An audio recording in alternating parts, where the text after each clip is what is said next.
Super duper hit. Prabhas మళ్ళీ ready అయిపోయినాడు.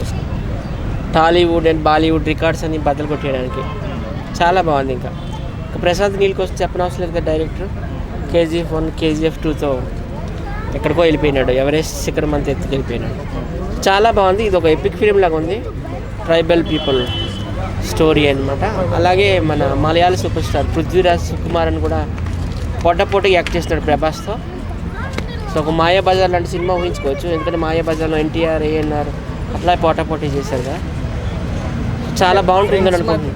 Friends కాస్త బద్ధశత్రువులుగా మారితే అనే కాన్సెప్ట్ ఎలా ఉంటుంది? స్టోరీ నాకు పూర్తిగా తెలీదు.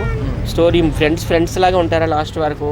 షోలే మూవీలో చూడండి, అమితాబ్ బచ్చన్ ధర్మేంద్ర వాళ్ళు ఫస్ట్ నుండి లాస్ట్ వరకు ఫ్రెండ్స్ లాగా ఉన్నారు. మరి ఇందులో వాళ్ళు శత్రువుల్లా మారుతారా, ఎట్లా ఉంటారనేది మనకు అర్థం కాదు. ట్రైలర్లో లాస్ట్లో ఒక డైలాగ్ వచ్చింది కదా, బద్ద శత్రువులుగా మార్చిన తర్వాత కాన్సూర్ చరిత్ర మారింది అని చెప్పేసి. దాన్ని ఏమనుకోవచ్చు? అదే అనుకుంటున్నాను. మరి ఎట్లా తీస్తారనేది మనకి పూర్తిగా తెలియదు. అక్కడ చెప్పడం అయితే చెప్పారు, ఫ్రెండ్స్ బికమ్ ఎనిమీస్ అని. సో సినిమా వచ్చినంత వరకు మనం వెయిట్ చేయాల్సిందే. అంటే ముందు రోజు షారుఖ్ ఖాన్ గారి సినిమా ఉంది, కలెక్షన్ పరంగా ఏమైనా ఎఫెక్ట్ పడే? ఏం కాదు, ఎప్పుడు బాలీవుడ్ రికార్డులు అన్నీ బద్దలు కొట్టే మన టాలీవుడ్, మన సౌత్ సినిమాలే. ఎందుకంటే ఒక KGF తీసుకోండి, కాంతార తీసుకోండి, బాహుబలి తీసుకోండి, RRR తీసుకోండి. ఒకప్పుడు భయపడేటే వాళ్ళము బాలీవుడ్ దగ్గర. ఇప్పుడు బాలీవుడే భయపడుతుంది సౌత్ సినిమాని చూసి.